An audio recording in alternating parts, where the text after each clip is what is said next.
Good morning, everyone. This is Father Nate, missionary priest in Italy, and thanks for joining us today, February 25th, on No Greater Delight, our podcast on Marian Feast and Marian Meditations. So today we have two separate feasts that we recall. The first can take you to France and Canada, if you'd like, for Our Lady of Great Might in Périgueux in France and Quebec in Canada, dating back to 1673. Our compiler here tells us that, except for students of the Ursuline nuns in Quebec, Our Lady of Great Power is a little-known devotion in the American continent. And that's very true. I had never heard of it before. So we have to go back to the Ursulines of the Sacred Heart in Périgueux, France, where the statue was solemnly crowned, right? And that took place in the 1800s, 1892, right? When it was solemnly crowned in the name of the Pope, right? Anyways, there was a holy Ursuline sister there, a mother, Saint Peter, who was inspired during her prayer to invoke Our Lady under this title, Our Lady of Great Might, right? So then she began speaking to her superiors and the sisters about it, and everybody got really enthusiastic. So they decided they would make not only a statue, but also a chapel dedicated to Our Lady of Great Power, and that she would be chosen as the first and principal superior of the monastery. Now, the feast of the dedication took place on February 25th, 1673, right? It was a very beautiful procession, mass, etc. It was a very good celebration. And when the statue was placed on its pedestal in the new church, the little chapel, the superior laid the keys of the monastery, the seals, and the constitutions at Our Lady's feet, begging her in the name of the community to accept the gifts of all hearts and of the entire monastery, and to let them look on her as their superior forever. That's very beautiful. And we're told that ever after, when a superior is elected, that ceremony is renewed. And it's renewed in each Ursuline community every year on the principal feast. And they also repeat that homage of leaving the keys after the election or nomination of superiors, right? Sadly, the statue was carried off during the French Revolution. However, it was found and then returned, and then in 1892 finally solemnly crowned. Again, the Ursulines, when they came to Quebec, remember the French-speaking portion of Canada, they brought the devotion with them. And so in Quebec, at their monastery, at their convent, they have an image of this famous devotion and also a votive lamp, right? Also, we're going to jump over now to Constantinople, where we celebrate Our Lady of Victory. If we remember earlier, especially in the 700s, there were, the Muslims were invading, attacking, coming into, approaching Constantinople in the east and even Poitiers in France, right? But the story actually starts before then. In the 5th century, the Byzantine Emperor Leo I built a magnificent church in Constantinople called the Holy Reliquary. And he designed it in order to enshrine the Veil of Mary, right? And in fact, the entire church was the reliquary, right? And it's interesting, for 1,000 years, Mary was honored in that church under the name of Strategos, the Strategos, meaning commander in war in Greek, right? So to understand why, even before the victory over the Muslims in 718, the Muslims had constantly mounted attack after attack after attack, right, on Constantinople. In fact, one of them in 678, I'm told, is still commemorated in the Eastern Catholic liturgy, right? And it was just tradition that whenever they were under attack, they would come, the citizens would come and venerate Our Lady, right, and process with the veil throughout the city. So it was after such a procession in 718, and on the eve of the Feast of the Assumption, which is the patronal feast of the Holy Reliquary, that the Muslims lifted their siege, right? Their losses were devastating. In fact, they said that it was so decisive that it would not be until 700 years later, in 1453, that Constantinople finally fell to the Turks, right? And it says that when the Muslims came, they completely destroyed the church, right? And the veil had actually been given by the Byzantine Empire to the King of France, and it's enshrined at the Cathedral of Notre-Dame-des-Chartres. So this is a very, very interesting, right? And again, it's just a reminder, too, of Our Lady's intercession.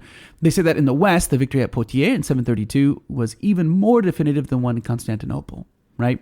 Because after the victory of the Christians in Poitiers, the Muslims would never penetrate that deeply into Europe, right? And part of the preparation for the battle was the erection of numerous altars to celebrate Mass, and the battle itself took place on a Saturday, right? Charles Martel, who won the battle that day, credited his triumph to her. So, again, we give thanks to God for the gift of his mother and for all the victories that she has obtained for us, especially not just victories in war, but above all, victories over sin. For today's Marian meditation, taken from the book by Father Ildefonso Villar, we'll read the 2 concluding points of Meditation 41. If you recall, this meditation is about the divine birth. We considered the ingratitude of Jesus' own people, the birth itself, and now we'll consider the firstborn and the cradle prayer. The firstborn. The Gospel says that Mary gave birth to her firstborn son. Jesus was indeed her firstborn. He is our elder brother. And then came we, who are also children of Mary. What happiness is ours? The Mother of God is our mother also. Jesus is our brother. Each one of us is a brother of Christ. Have you ever reflected upon this? Have you ever paused to consider what all this means on the part of God, on the part of men? This is the climax of bounty and love. This is the greatest glory and dignity to which you can aspire. A title so sweet that God would not even give it to his own angels. Mary indeed is the queen of angels, but the angels cannot call her mother as we can whenever we kneel before the cradle of Jesus. In the presence of this mother, think and relish these most sweet truths. And now for the 4th point, the cradle prayer. Before closing this consideration, approach Mary and ask her to let you hold her son in your arms for a few moments. Entertain him. Press him against your heart and tell him that he is enthroned there forever. Ask him to leave his cradle in the manger for the palace of your own soul, where you will give him warmth and comfort. Ask him to teach you how to love his mother, and ask his mother to teach you how to love her son. Remember that the life of Jesus began with a glance at Mary, as it ended on the cross with a glance at her. Do you not think that this is a hint for you, telling you that the whole of your life should unfold itself under her eyes? Learn how to look at her, and remember that you are constantly under her watch.